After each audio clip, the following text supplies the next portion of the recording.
The moment I noticed Lisa was off, I knew something was brewing. You know that gut feeling that tells you things are about to go sideways? Yeah, that was me every time she picked up her phone. She'd chuckle at messages I couldn't see and became as elusive as a cat at bath time. Her laughter, once a melody, now sounded forced, like she was in on some cosmic joke that I wasn't a part of. Red flags were waving, but I couldn't quite catch one. One night, over dinner, I decided to play it cool. "Everything okay, babe?" I asked, trying to sound casual, like I wasn't dying to know what the hell was going on. She brushed it off, blamed it on work stress. Classic. But she couldn't even look me in the eye. Suspicion levels skyrocketing. A few days later, while cleaning our bedroom, not my usual chore, mind you, I stumbled upon something interesting in her nightstand. A journal. Now, I'm not typically a snoop, but desperate times and all that. I flipped through the pages and my heart nearly exploded out of my chest. Secret meetups, emotions, all directed at someone who definitely wasn't me. There it was, in black and white. She was seeing someone else. My mind went into overdrive. I needed to know more, so the next Saturday, when she said she was meeting friends, I followed her. Cloak and dagger style. She drove to a hotel parking lot. Hotel. Not a cafe, not a mall. A hotel. She met this guy, Tom, and watching them embrace, I felt a rage I didn't know I had in me. I snapped a few photos, my hands shaking. This was war, and I needed all the ammunition I could get. Being the tech whiz I am, I installed a discreet tracker on her phone and got access to her messages. Bingo. The texts between Lisa and Tom were explicit enough to make a sailor blush. No room for doubt now. They were definitely more than just friends. Over the next few days, I gathered every piece of evidence I could. Screenshots, photos, recorded conversations. I was turning into a one-man spy agency. The more I uncovered, the more determined I became to confront her. But I needed to be smart about it, to make sure I had the upper hand. I sat there, in our living room, surrounded by the evidence of her betrayal, and for the first time in a long time, I felt completely in control. The confrontation was coming, and I was ready to play my part. Lisa had no idea what was heading her way. I arranged a dinner at home, cooking her favorite meal, spaghetti carbonara, a dish I hadn't attempted since we got married. The table was set with candles, wine, the works. It was the calm before the storm, and I needed her to feel at ease before I dropped the bombshell. She walked in, greeted by the aroma of garlic and parmesan, her eyes lighting up with surprise. "What's the occasion?" she asked, a hint of suspicion in her voice. "Just thought we could have a nice evening together," I replied, trying to keep my voice steady. As we ate, I casually steered the conversation toward trust and loyalty. Her eyes flickered with unease, darting away from mine. I could feel the tension building, but I kept my cool. When we were done, I reached into my pocket and pulled out the stack of photos and messages. I placed them in front of her, one by one. Her face went pale as she flipped through them, her hands trembling. She looked up at me, eyes wide with shock. "What's this?" she stammered, trying to deny it at first. But the evidence was undeniable. She broke down, tears streaming down her face as she confessed to the affair. She explained how she felt neglected, how she sought comfort elsewhere. Her tears didn't move me. I felt nothing but a cold satisfaction. "Here's the deal," I said, cutting through her sobs. "You can continue seeing Tom, but only if I can watch." Her eyes widened in disbelief and confusion. "What, are you serious?" "Dead serious," I replied. "Those are the rules. Take it or leave it." Too stunned to argue, Lisa reluctantly agreed. The first time she brought Tom to our home, the atmosphere was tense. They sat on the couch, awkwardly close, while I watched from a distance. My emotions were a whirlwind of rage, jealousy, and a strange sense of satisfaction. It was twisted, but it was my way of controlling the situation. As the weeks passed, I continued to watch their encounters. Each time, I documented everything, my heart hardening with every moment. I noticed their relationship becoming strained under the pressure of my presence. Tom seemed less eager, his glances at me filled with resentment. Lisa was caught in the middle, trying to please both of us but failing miserably. It was a sick game, and I was the puppet master. I had reclaimed my power, but at what cost? I could see the toll it was taking on her, the stress and guilt eating away at her. Yet, I felt no remorse. She had betrayed me, and this was her punishment. One evening, as I watched them from the shadows, I couldn't help but think about how far we had fallen. Our once happy marriage reduced to this sordid spectacle. It was a sad, pathetic reality, but it was the reality we had created. And as much as it pained me, I couldn't stop. I was too deep in the game, too invested in my revenge. I documented every touch, every whisper, every moment of their affair. My heart hardened with each passing day, the love I once felt for her replaced by a cold, calculated desire for control. She was mine, and so was he, whether they liked it or not. The pressure of my presence was taking its toll, and I relished in their discomfort. They were puppets in my twisted play, and I was the director. It was a dark, bitter satisfaction, but it was satisfaction nonetheless. The power was mine, and I wasn't about to let it go. You wouldn't believe how quickly things can spiral out of control once you set the wheels in motion. It was like watching a train wreck in slow motion, and I was the conductor. The day I decided to meet Tom without Lisa knowing was the day everything really kicked off.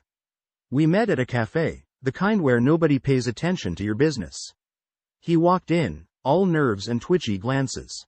Good, I thought, he should be scared. I laid my cards on the table. I know everything, I said, my voice as cold as the iced coffee in front of me. Tom's face went pale. I told him he could keep seeing Lisa, but only under my conditions, or I'd expose him. He had too much to lose, and he knew it.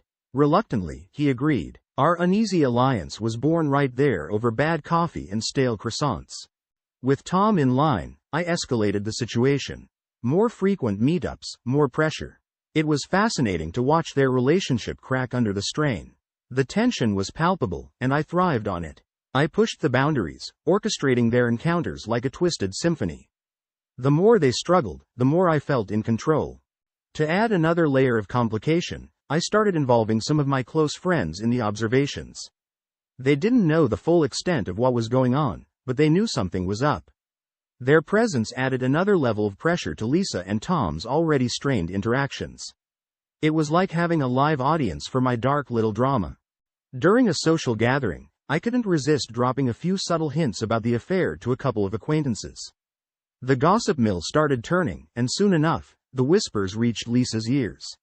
She began to feel the weight of social pressure, her anxiety visibly increasing. I watched her squirm with a twisted sense of satisfaction.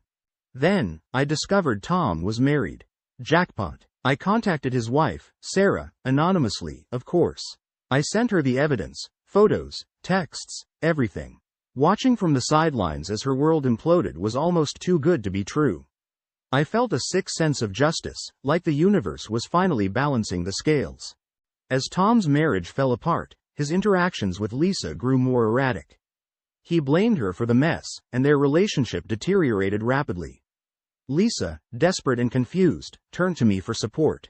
I played the part of the distant, stoic husband perfectly, offering just enough to keep her off balance. Inside, I was relishing every moment of her discomfort. One night, as I watched them from the shadows, I couldn't help but marvel at how far things had come. My plan was unfolding perfectly, and I was in complete control. Lisa and Tom were unraveling, their lives falling apart at the seams. And I was the puppet master, pulling the strings. The challenge now was to maintain my composure, to keep the charade going without losing myself in the process. The line between revenge and self-destruction was thin, and I was walking it like a tightrope. But the thrill, the power, it was intoxicating. I was too deep to turn back now. Every day was a new chapter in this dark saga, and I was writing the story. I had become the architect of their downfall, and there was no going back. The mystery of how far I could push things, how much I could control, kept me going.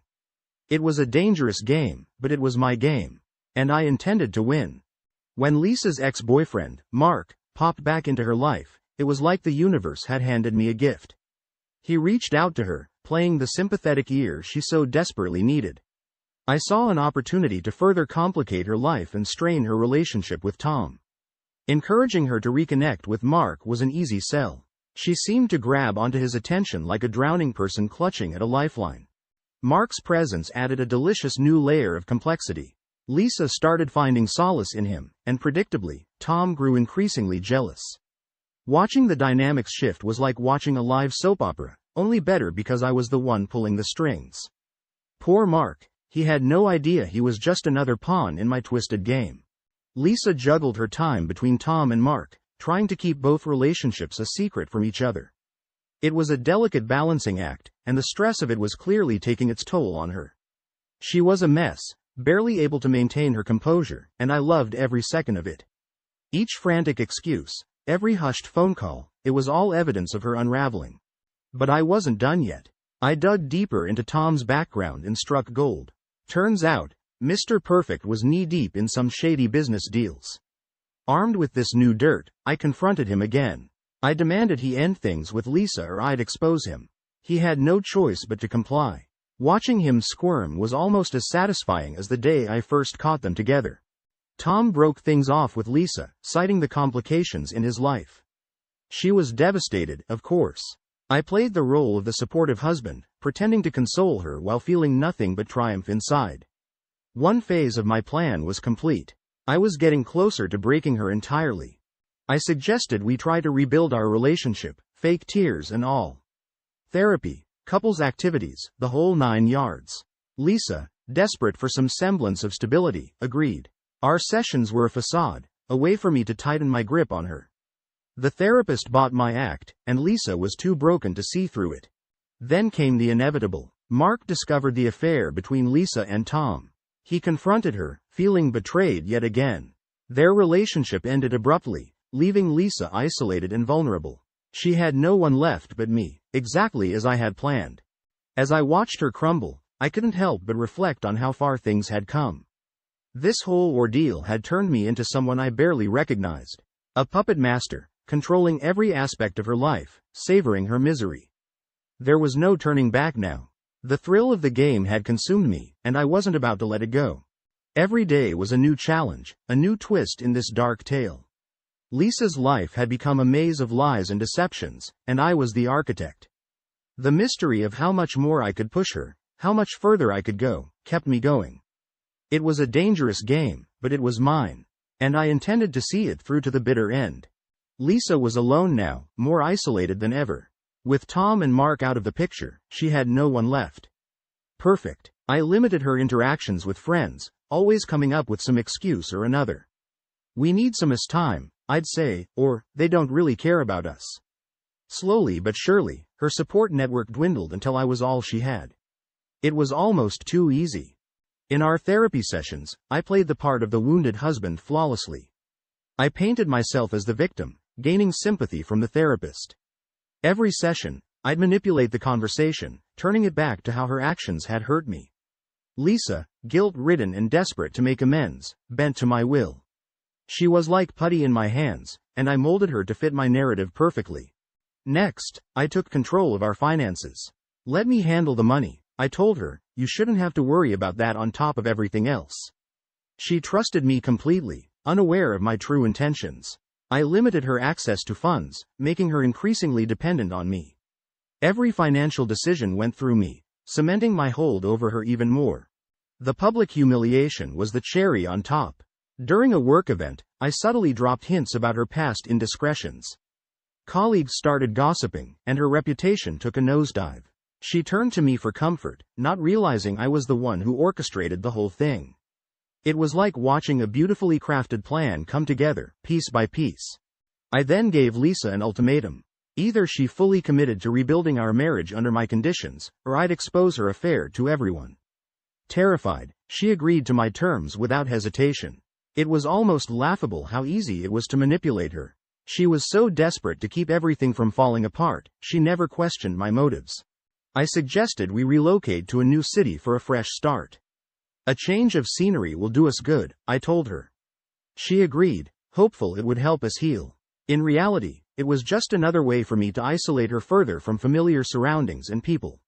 A new city meant new control, and I intended to take full advantage of it. In our new city, I controlled every aspect of our life. From the house we lived in to the people we interacted with, everything went through me. Lisa, desperate for redemption, complied with my every demand. I maintained the facade of a loving husband, always there for her, while secretly relishing my victory. Each day, she became more entrenched in the life I built for us. She was desperate to make things right, to find some semblance of normalcy. But normalcy was a distant memory. This was our new reality, and I was in complete control. Watching her struggle to regain her footing, to find any sense of stability, was a twisted satisfaction. She never saw the strings, never realized she was a puppet in my hands. Every move she made, every decision, was orchestrated by me. I had won. The thrill of control, of power, was intoxicating. There was no turning back now. This was our life, and I was the master of it. Looking back, I wondered how things had gotten so twisted, so dark. But it didn't matter. The past was a series of decisions that led us here, and I was content with the outcome. Lisa was mine, bound by guilt and manipulated by my every move. The power was mine, and I wasn't about to let it go. You think you've got everything under control until it all comes crashing down. That's exactly what happened the day Sarah, Tom's ex-wife, showed up at our new home. I opened the door and there she was, eyes blazing with a vengeance I didn't see coming. "We need to talk," she said, pushing past me before I could respond. My heart sank. She'd pieced together my involvement and was here to blow up my perfect little setup. Sarah was relentless. Over the next few weeks, she started planting seeds of doubt in Lisa's mind, subtly revealing my manipulations. It was infuriating. Lisa, already fragile, began questioning everything. The slightest change in my tone, the smallest discrepancy in my stories, and she'd give me that look, like she was seeing me for the first time and didn't like what she saw. I had to act quickly to maintain control. I confronted Sarah, warning her to stay away. We met in a secluded park where I could speak freely without prying eyes. "You're playing with fire," I hissed, my patience wearing thin. But she didn't back down. "You underestimated me," she shot back, her resolve as hard as steel.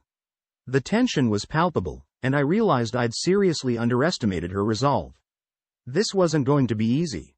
Then came the bombshell. Lisa found messages between Sarah and me, revealing the truth about my manipulations.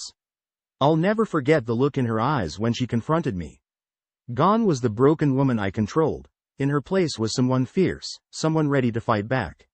"How could you?" She spat, tears streaming down her face.